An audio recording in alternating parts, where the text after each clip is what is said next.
Hello children, today I'll explain you chapter 4 of Moments supplementary book, and the name of the chapter is The Kingdom of Fools, written by A.K. Ramanujan. It is believed that fools are so dangerous that only very wise people can manage them. Who are the fools in the story? What happens to them? So, we come to know that this story is something about fools. Let's see who are the fools in the story. In the kingdom of fools, both the king and the minister were idiots. They didn't want to run things like other kings, so they decided to change night into day and day into night. So, in the kingdom of fools, there was a kingdom where all fools lived.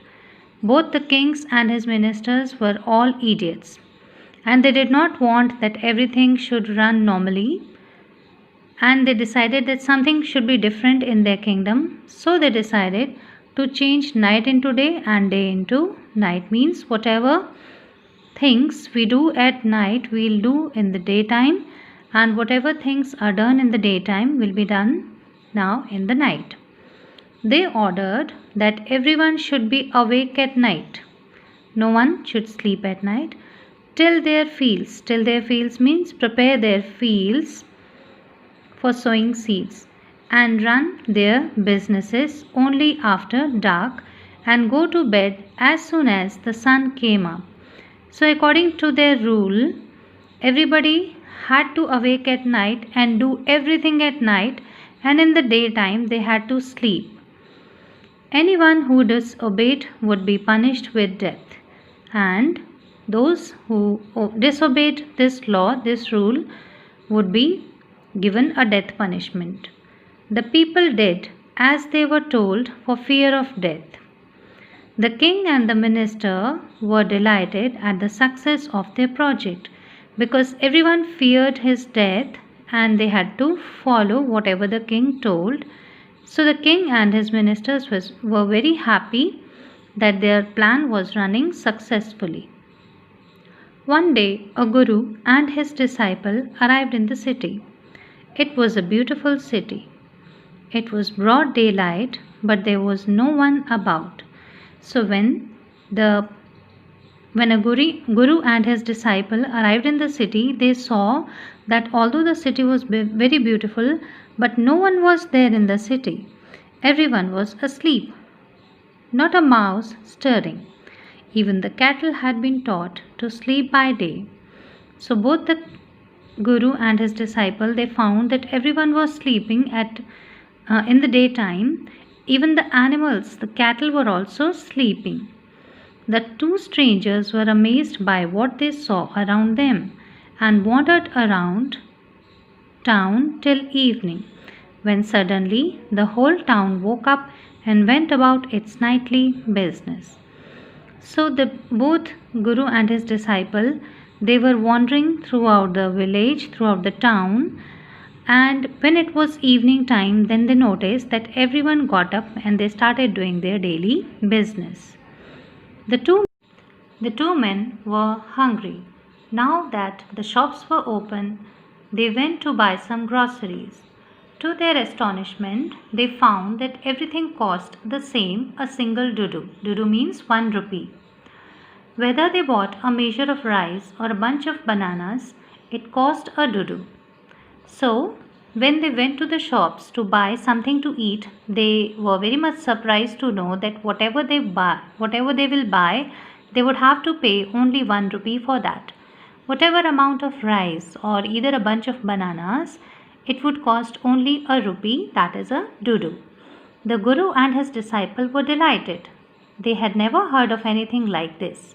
They could buy all the food they wanted for a rupee. So both the guru and his disciple became very happy to know this rule, because they had never seen any such thing in any of the places they had visited. And they were very happy to buy whatever they wanted to eat just for paying 1 rupee. When they had cooked and eaten, the guru realized that this was a kingdom of fools, and it wouldn't be a good idea for them to stay there. This is no place for us. Let's go, he said to his disciple. But The Guru was a wise man, and soon he realized that it was a kingdom of fools and it was not wise to stay there. So he went to his disciple and told him to leave that place along with him. But the disciple didn't want to leave the place. Everything was cheap here. All he wanted was good, cheap food. But the disciple was not interested in leaving that town because everything, especially the food, was so cheap over there, and he wanted to eat very good and cheap food. So he was not interested in leaving that place. They are all fools. This won't last very long, and you can't tell what they'll do to you next. But the Guru said that that was a kingdom of fools, and it won't be possible to eat such good food for a long time because they were all fools and they could have made any trap any time for the disciple. But the disciple wouldn't listen to the Guru's wisdom. But the disciple did not listen to what his Guru said. He wanted to say, the Guru finally gave up and said, "Do what you want, I'm going," and left. The disciple stayed on, ate his fill every day, bananas and ghee and rice and wheat, and grew fat like a street side sacred bull. So the Guru did not wait for the disciple because the disciple did not listen to him. So the Guru went away from there, and disciple stayed over there in the same town, and he started eating whatever he wanted to. He used to eat a lot of bananas, ghee, rice and wheat, and he grew very fat. One bright day, a thief broke into a rich merchant's house. He had made a hole in the wall and sneaked in, and as he was carrying out his loot, the wall of the old house collapsed on his head and killed him on the spot. One day, what happened that a thief came to a rich man's house and entered his house through a hole in the wall and entered in his house through that hole. And as he was carrying on his loot, as he was robbing his house, the wall of the old house fell upon him and he died. His brother ran to the king and complained, "Your Highness, when my brother was pursuing his ancient trade, a wall fell on him and killed him." So his brother went running to the king and complained that when his brother was doing his business. So what was his business? His business was robbing others' house and stealing money. So he said that when my brother was doing his business, a wall fell on him and he died. This merchant is to blame. And he said that it's only because of this merchant, because it was the house of this merchant whose wall fell on my brother. He should have built a good strong wall. You must punish the wrongdoer and compensate the family for this injustice. So the thief's brother said that this merchant should be blamed for this killing, and because this merchant should have built a strong house, a strong wall, and it's only because of him now he should be punished, and the family of my brother should be given compensation. The king said, "Justice will be done, don't worry," and at once summoned the owner of the house. So the king told that man that your brother will get justice even though he has died, and don't worry about this. And at once he sent his men to call the owner of the house. When the merchant arrived, the king questioned him, "What's your name?" "Such and such, your highness." "Were you at home when the dead man burgled your house?" "Yes, my lord. He broke in and the wall was weak, it fell on him." So the king asked him two questions. One was his name. So he replied that his name was such and such. Second question was, when the merchant was at home when the thief entered? He said, "Yes. When he broke into my house, the wall being weak fell on him and he died." When the merchant arrived, the king questioned him, "What's your name?" "Such and such, your highness." So what name he told to the king? That his name was such and such. "Were you at home when the dead man burgled your house?" "Yes, my lord. He broke in, and the wall was weak. It fell on him." The second question the king asked was if the merchant was at home when the thief entered. So the merchant replied that yes, he was at home when the thief entered, and the wall being weak fell on him. The accused pleads guilty. "Your wall killed this man's brother. You have murdered a man. We have to punish you." So the king gave his decision that the merchant was accused of killing that man's brother because it was his fault who killed that man, who killed the thief, so the merchant killed him. "Lord," said the helpless merchant, "I didn't put up the wall. It's really the fault of the man who built the wall. He didn't build it right. You should punish him."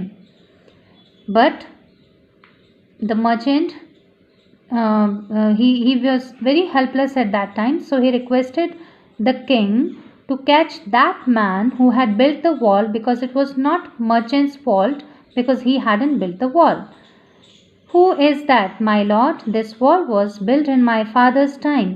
I know the man. He is an old man now. He lives nearby." So when the king asked that who had built the wall, then the merchant replied that he was an old man and he had built that wall in the merchant's father's time. The king sent out messengers to bring in the bricklayer who had built the wall. They brought him tied hand and foot. So the king sent his messengers to catch the man, and they brought him. "You there, did you build this man's wall in his father's time?" "Yes, my lord, I did." "What kind of a wall is this that you built? It has fallen on a poor man and killed him. You have murdered him. We have to punish you by death." So the king told him that because the wall that he had built had killed a man, so now the bricklayer had to be punished. Before the king could order the execution, the poor bricklayer pleaded, Please listen to me before you give your orders. It's true I built this wall. Please listen to me before you give your orders. It's true I built this wall and it was no good. But that was because my mind was not on it. So the bricklayer requested the king that before giving orders to kill him, the king should listen to him. He told that of course I had built that wall and it was built weak, but it was not his fault. He was not concentrated on his work. I remember very well a dancing girl who was going up and down that street all day with her anklets jingling, and I couldn't keep my eyes on my mind on the wall I was building.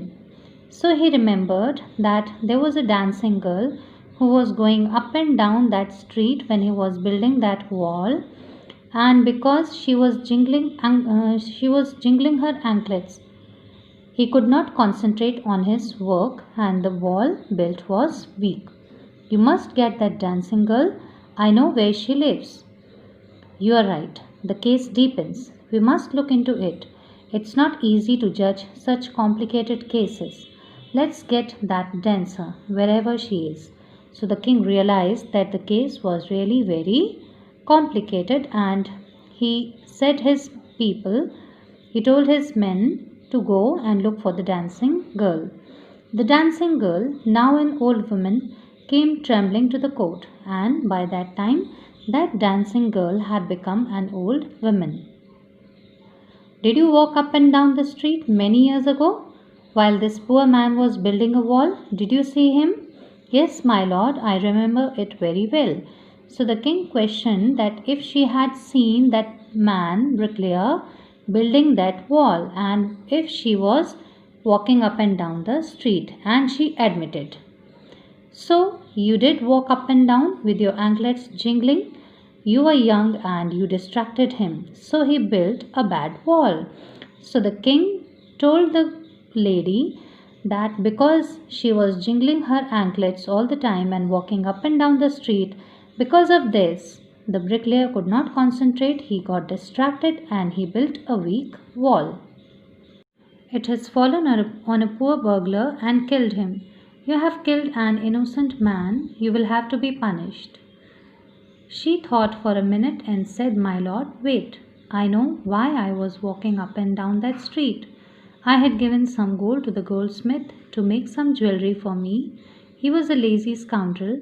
He made so many excuses, said he would give it now and he would give it then, and so on all day. He made me walk up and down to his house a dozen times. That was when this bricklayer saw me. It's not my fault, my lord. It's the damned goldsmith's fault. So the king said that it's only because of you, lady, that the poor man, the poor thief got killed. So you should be punished.